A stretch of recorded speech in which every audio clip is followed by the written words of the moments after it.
Hello friends, welcome to my channel S classes. तो दोस्तों, सबसे पहले आप लोगों का बहुत बहुत शुक्रिया, क्योंकि इसका जो एमसीक्यू सीरीज पार्ट 1 आया था उसमें आप लोगों ने काफ़ी अच्छा रिस्पॉन्स दिया है। तो उसी के साथ हम पार्ट 2 लेकर आए हैं। दोस्तों, ये जो सीरीज़ है वो बहुत ही इंपॉर्टेंट होने वाला है वेस्ट बंगाल स्कॉलरशिप का जो भी एग्ज़ाम की तैयारी कर रहे हैं, और जो भी मिसलिनियस या बीपीएससी या एसएससी या फिर जो भी कॉम्पिटिटिव एग्ज़ाम की आप तैयारी कर रहे हैं, वो काफ़ी इंपॉर्टेंट होने वाला है ये एमसीक्यू सीरीज़। क्योंकि हम सिर्फ क्वेश्चन का आंसर ही नहीं करेंगे बल्कि उसके ऑप्शन को भी डिटेल्स से देखेंगे। तो चलिए देर ना करते हुए अपने वीडियो को आगे बढ़ाते हैं। तो फ्रेंड्स, आगे बढ़ने से पहले अगर आप मेरे चैनल पर नए हो तो चैनल को सब्सक्राइब करें और मुझे सपोर्ट करें और बेल आइकन को ज़रूर प्रेस करें ताकि आने वाली वीडियो की नोटिफिकेशन आप तक पहुंचे। और आप मुझे ईमेल पे भी कांटेक्ट कर सकते हैं, आप मेरे व्हाट्सअप कम्युनिटी में भी जुड़ सकते हैं, आप मुझे इंस्टाग्राम और फेसबुक पेज पर भी फॉलो कर सकते हैं। तो चलिए वीडियो को आगे बढ़ाते हैं। तो हमारा पहला क्वेश्चन है, Banabhatta was the court poet of which empire. तो बाणभट्ट किस एम्पायर का कोर्ट पोएट हुआ करता था? हमारे ऑप्शन है विक्रमादित्य, कुमारगुप्त, हर्षवर्धन और कनिष्का। तो हमारा आंसर क्या हो जाएगा? हर्षवर्धन। हर्षवर्धन की बात करें तो इनकी पैदाइश 590 एडी में हुई थी। इनके पिताजी का नाम प्रभाकर वर्धन था, जो कि थानेश्वर के किंग हुआ करते थे, और ये पुष्यभूति डायनेस्टी से बिलोंग करते थे, जिन्हें वर्धा डायनेस्टी भी कहा जाता है। अच्छा, ये पहले हिंदुइज्म को फॉलो करते थे, लेकिन बाद में वो महायाना बुद्धिज्म में कन्वर्ट हो गए। इनके द्वारा लिखी हुई किताब का नाम क्या है? प्रियदर्शिका, रत्नावली और नागानंदा। आप लोग मुझे कमेंट में बताइए कि बाणभट्ट की लिखी हुई किताब कौन सी है और वो किसके लिए लिखे हैं।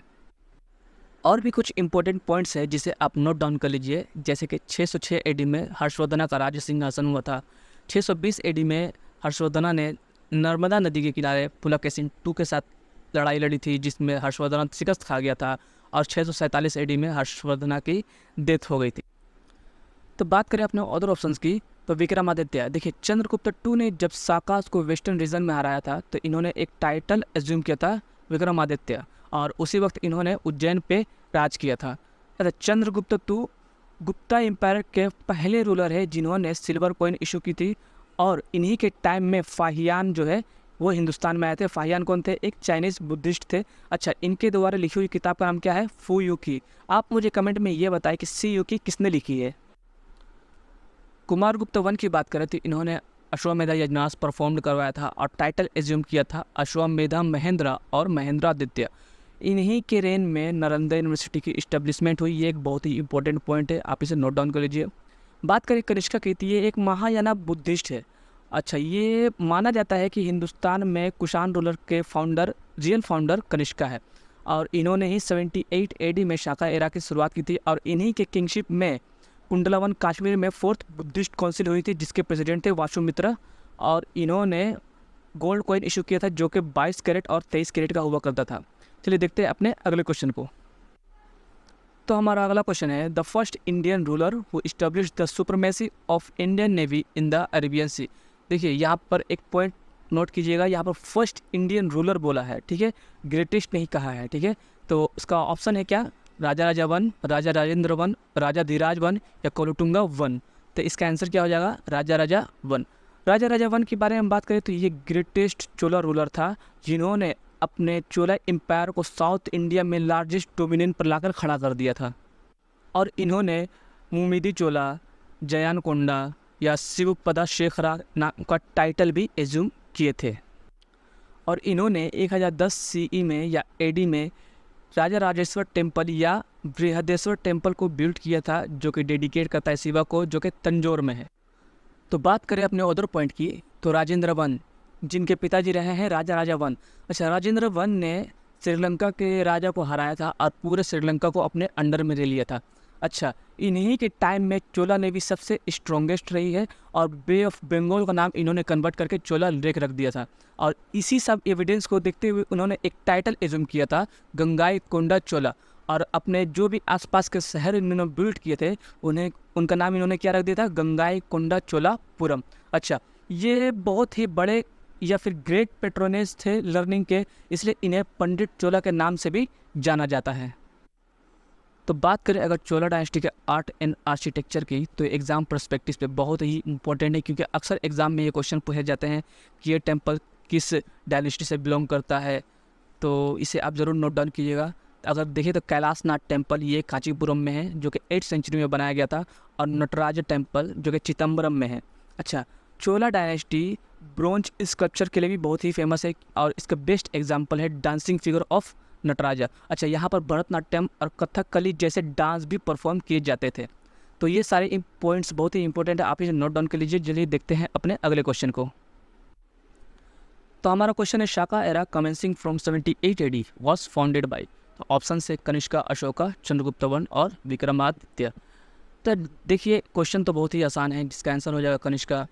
अगर बात करें अदर पॉइंट की, तो इन्होंने सिर्फ शाका एरा की शुरुआत ही नहीं की थी, बल्कि इससे पहले 72 AD में इन्होंने एक फोर्थ बुद्धिस्ट काउंसिल करवाई थी और जिनके किंग रहे थे खुद Kanishka.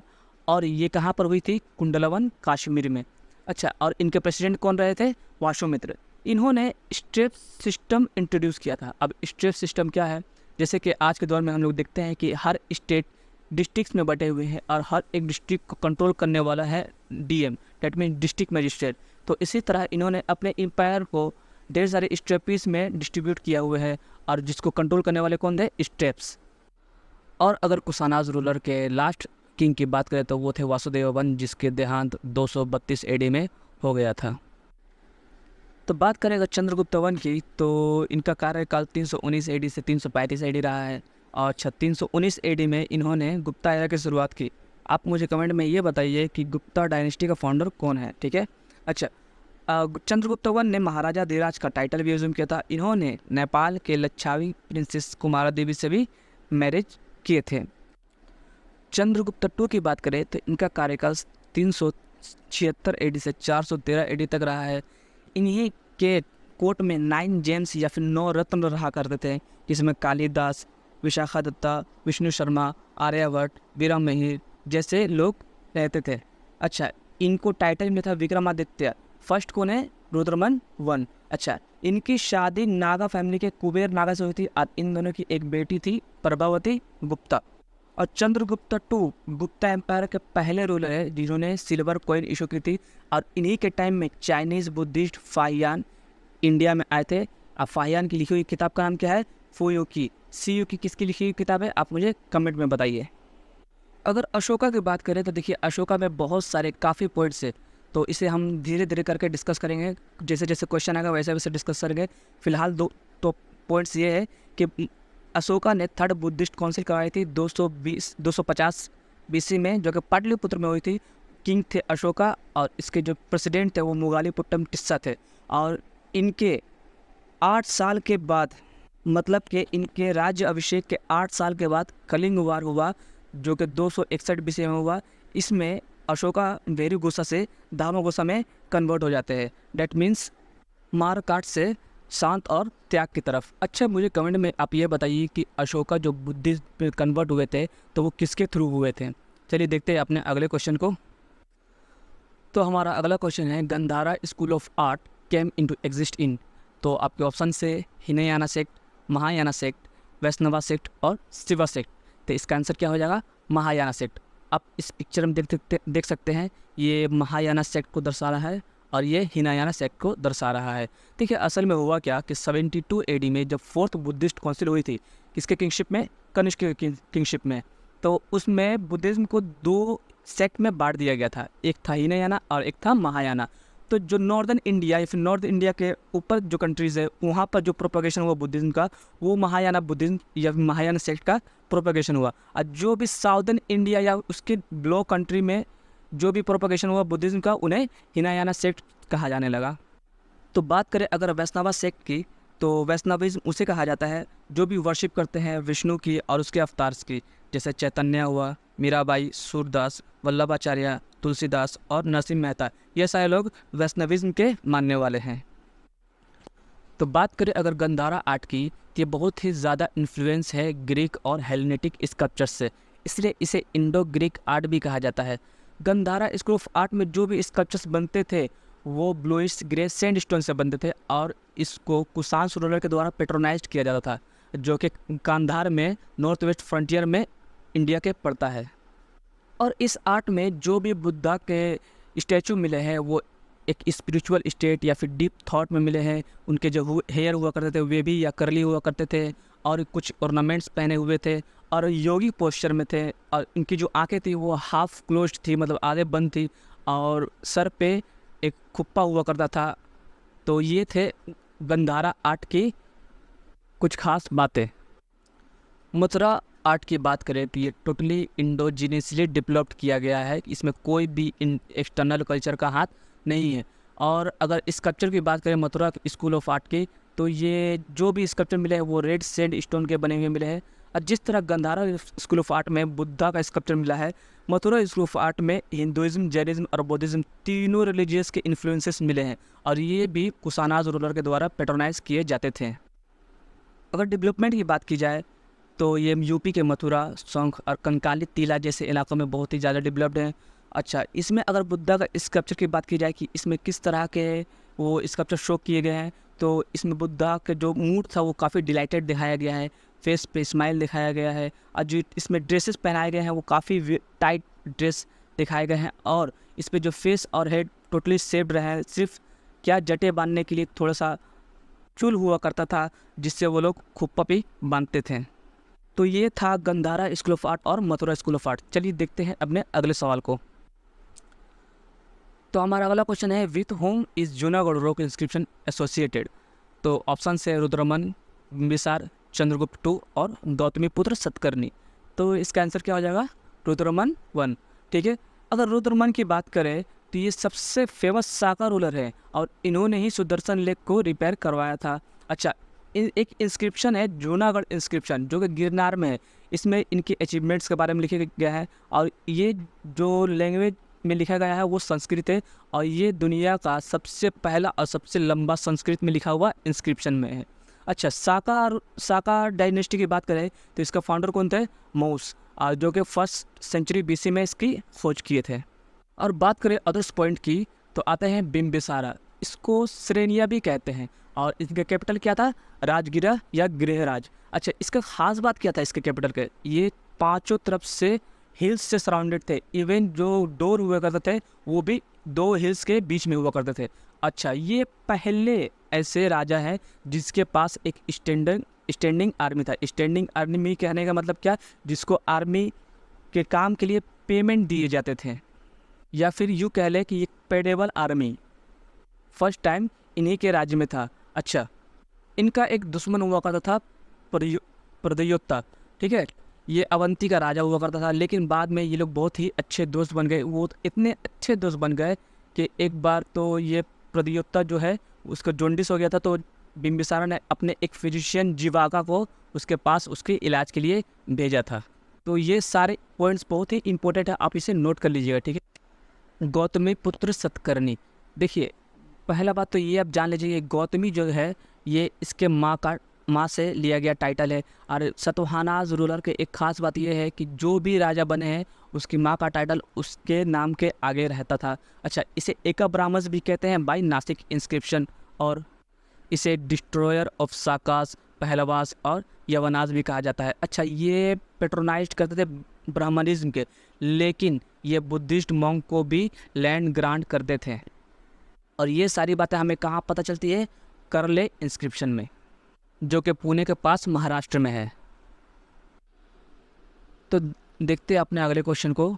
Nalanda university was a great centre of learning specially in. तो ऑप्शन से बुद्धिज्म, जैनिज्म, वैष्णविज्म या तंत्र। तो इसका आंसर क्या हो जाएगा? बुद्धिज्म।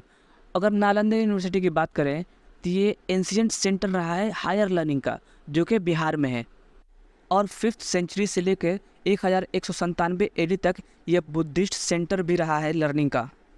और नालंदा जो है वो सक्रादित्य के टाइम में फ्लोरिश्ड हुआ था। अच्छा, अब ये इसका अनसर्टेन आइडेंटिफाई है ये सक्रादित्य, लेकिन माना जाता है या NCERT के मुताबिक इसको कुमारगुप्ता 1 या फिर कुमारगुप्ता 2 और 1197 AD में बहुत सारे राजाओं और बहुत सारे धर्मों से इन्हें सराहना मिली, जैसे कि गुप्ता रूलर हुआ, हर्षवर्धना हुआ, या फिर पाला एम्पायर हुआ। तो बात करें अपने ऑप्शंस की तो सबसे पहले आता है बुद्धिज़्म। देखिए, बुद्धिज़्म का अगर छोटा सा ओवरव्यू ले तो इसके फाउंडर कहलाते हैं सिद्धार्थ गौतमा, जो कि गौतम बुद्ध है, जिसका मतलब होता है अवाकेंड 1, जो कि 5th to 6th century BC में इनकी खोज की थी। अच्छा, 4th नोबल ट्रूथ की बात करें अगर, तो सबसे पहला आता है the world is full of sorrow and misery, मतलब कि दुनिया दुखों से भरी हुई है। And the causes of all pain and misery is desire, मतलब कि जो हमारा ख्वाहिश है वो ही सब दुख और पेन का वजह है। A pain and misery can be ended by killing और कंट्रोलिंग डिज़ायर, मतलब ये जो हमारा पेन है या फिर जो भी हमारी तृष्णा है या फिर जो भी हमारी ख्वाहिशें हैं वो सब को ख़त्म करके हम अपने डिज़ायर को कंट्रोल कर सकते हैं। A desire can be control by flowing the 8 path, जो भी हमारी तृष्णा जो भी डिज़ायर है उसे हम कंट्रोल कर सकते हैं इस 8 फोल्ड पाथ पे चलकर। और ये 8 फोल्ड पाथ क्या है? Right understanding, right intention, right speech, right action, right livelihood, right effort, right mindfulness, right concentration, ये थे 8 फोल्ड पाथ। अब बुद्धिज़्म के 3 ज्वेल्स या त्रिरत्नों को देखें तो उसमें सबसे पहले आता है बुद्धा। देखिए, गौतम बुद्ध के बारे में जो भी जानकारी हम लोग हासिल करते हैं उसे बुद्धा कहते हैं। अच्छा, ये जो अभी हमने पढ़ा फाउंडर या 4 नोबल ट्रूथ या 8 नोबल पाथ, ये धम्मा में आता है।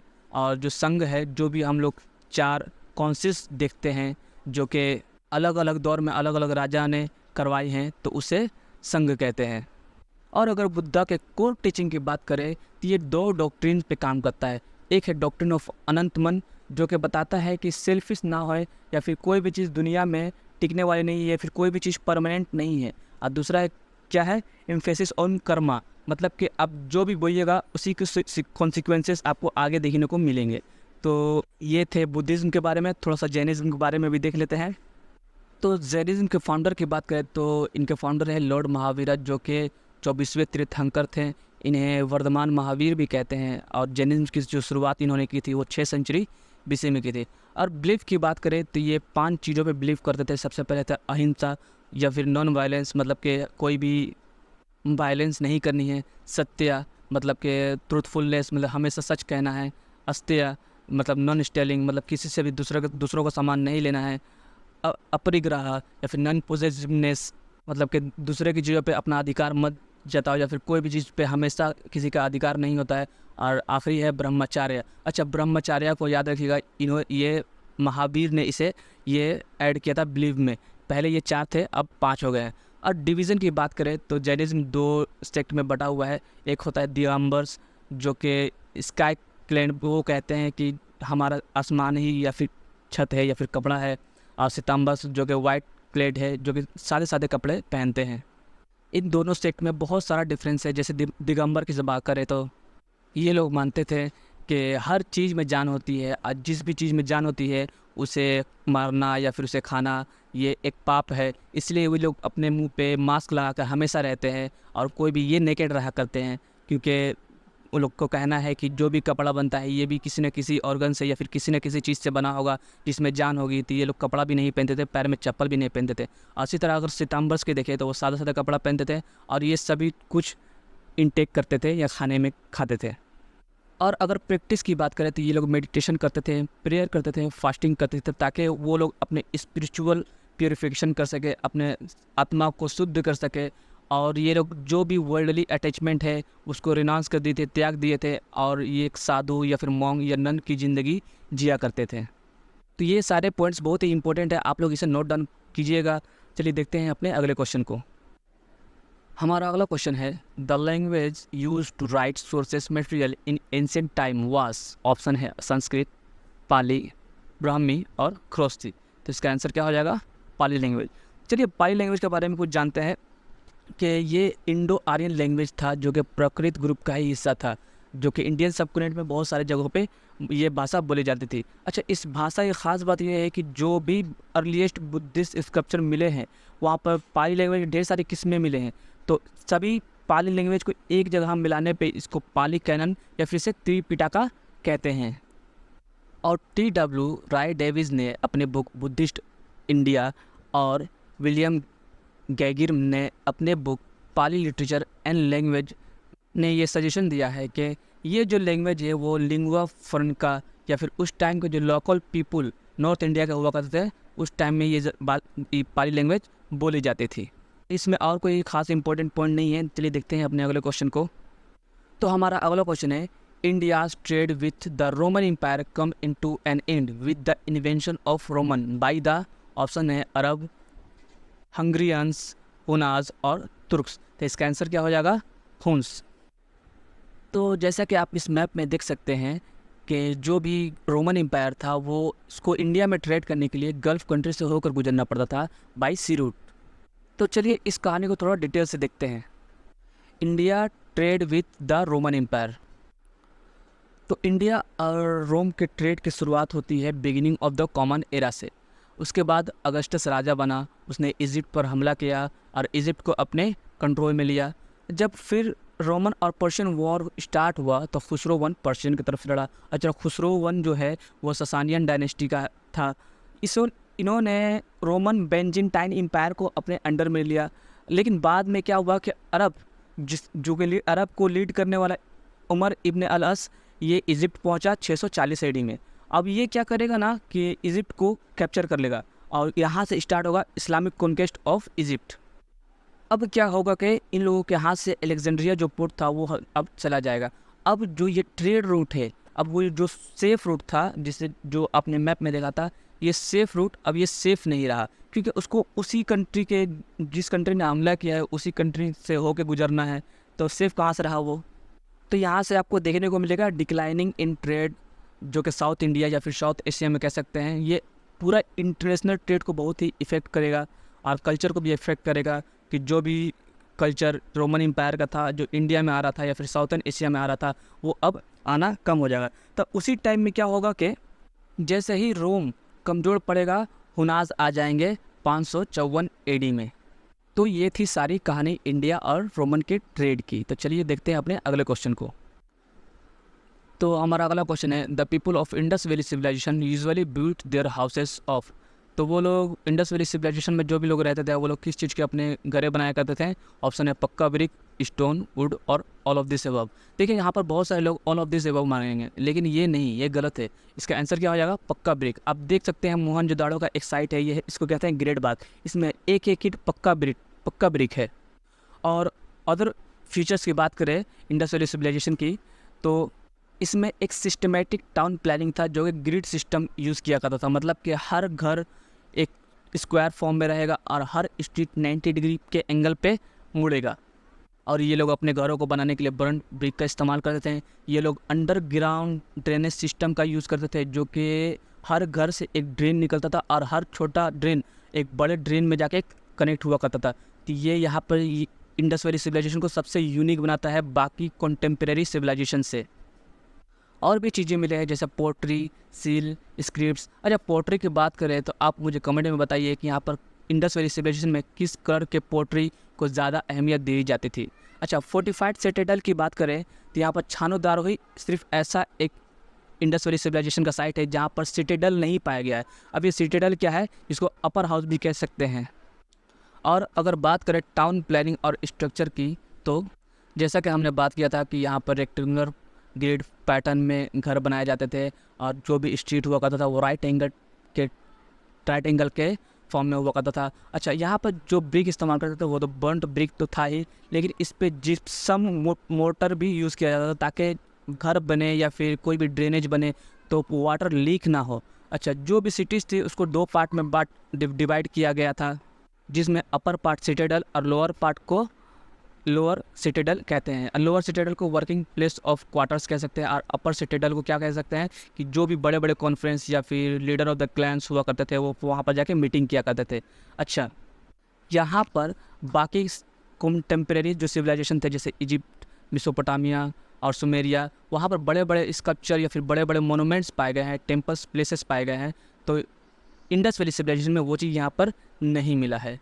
तो ये सारे फीचर्स थे इंडस वैली सिविलाइजेशन की। चलिए देखते हैं अगले क्वेश्चन को। तो हमारा क्वेश्चन है वो started the Saka era and when. Option से खादीफिसिस 1 इन 58 BC, रुद्रमन 1 in 78 AD, Vikramaditya in 58 BC and Kanishka in 78 AD। तो आंसर हम लोग का क्या हो जाएगा? कनिष्का इन 78 AD। देखिए, अगर कैलेंडर को देखें तो इस तरफ हमारा नेशनल कैलेंडर है और इस तरफ साका एरा है।